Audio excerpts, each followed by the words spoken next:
الرحمن علم القرآن خلق الإنسان علمه البيان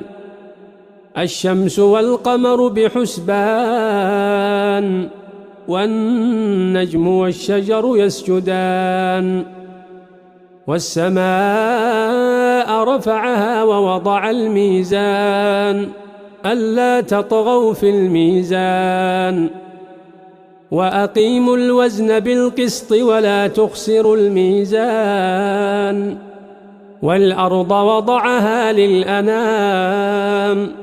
فيها فاكهة والنخل ذات الأكمام والحب ذو العصف والريحان فبأي آلاء ربكما تكذبان